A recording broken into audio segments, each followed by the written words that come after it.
जीजा को साली से हुआ प्यार तो साली की चाहत में जीजा ने सुला दिया अपनी पत्नी को मौत की नींद। लेकिन कहते हैं कि कानून के हाथ बहुत लंबे होते हैं। आखिरकार पुलिस की काफ़ी मशक्कत के बाद जीजा गिरफ्तार हो गया। नमस्कार, मैं हूं डॉक्टर नरेंद्र जरिया और आपको एक सच्ची घटना से रूबरू करा रहा हूं। घटना है टीकमगढ़ जिले की, जहां पर एक जीजा को जब वो ससुराल पहुंचता है तो उसे अपनी साली से प्यार हो जाता है और साली को चाहने के चक्कर में वह पत्नी को भूल जाता है और साली का इश्क इस तरह उसके ऊपर चढ़ता है कि आखिरकार वह पत्नी की हत्या कर देता है और पुलिस को गुमराह करने के लिए वह उसे आत्महत्या का रूप देता है। लेकिन कहते हैं कि कानून के हाथ बहुत लंबे होते हैं। कुछ इसी तरह की घटना टीकमगढ़ जिले के पुलिस थाना कुड़ीला में घटित हुई है, जिसका खुलासा टीकमगढ़ एसडीओपी बीडी त्रिपाठी ने किया है।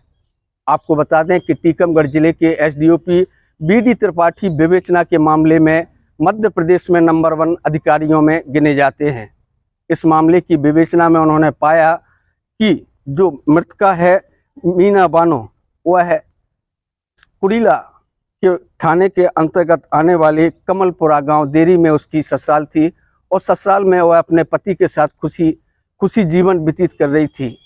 लेकिन उसके पति राशिद खान जब ससुराल पहुंचा तो उसे अपनी साली से प्यार हो गया और साली से वह लगातार रिश्ते बढ़ाता रहा, यहाँ तक कि उसने जिस्मानी रिश्ते भी कायम कर लिए। अब उसका ध्यान पत्नी को छोड़ करके साली की ओर चला गया। टीकमगढ़ एसडीओपी बीडी त्रिपाठी ने रविवार की सुबह इस मामले का खुलासा करते हुए बताया कि टीकमगढ़ जिले के पुलिस थाना कुड़ीला के अंतर्गत आने वाले कमलपुरा देरी गांव के रहने वाले राशिद खान की पत्नी मीना बानो की लाश कुएं में मिली थी। यह घटना करीब 7/8/2022 को घटित हुई थी। इस मामले की विवेचना के लिए टीकमगढ़ पुलिस अधीक्षक प्रशांत खरे ने टीकमगढ़ एसडीओपी बीडी त्रिपाठी को दिया था। बीडी त्रिपाठी ने इस मामले की विवेचना में पाया कि मृतका मीना बानो जब अपने पति से क्षुब्ध हो गई थी और लगातार इसकी शिकायतें पुलिस और अन्य विभागों में भी कर रही थी। जब उन्होंने गहरी छानबीन की तो पता चला कि आरोपी राशिद खान का अपनी साली से प्रेम हो गया था और उसका पत्नी विरोध कर रही थी। विरोध करने के कारण पति लगातार नाराज था, जिस कारण से उसने अपनी पत्नी को ठिकाने लगाने का प्लान बनाया और घर आकर के अपनी पत्नी की गला दबा करके हत्या कर दी। हत्या करने के बाद उसने पुलिस को गुमराह करने और इस हत्याकांड को मोड़ने के लिए उसने अपनी पत्नी की लाश को कुएं में फेंक दिया।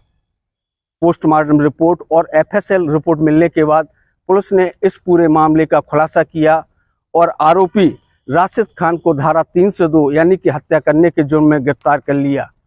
दोस्तों, इस कहानी से यह उभर कर सामने आता है कि इश्क के चक्कर में एक पति ने जहां अपनी पत्नी को खो दिया, वहीं वह खुद जेल चला गया। नरेंद्र जरिया, टीकमगढ़।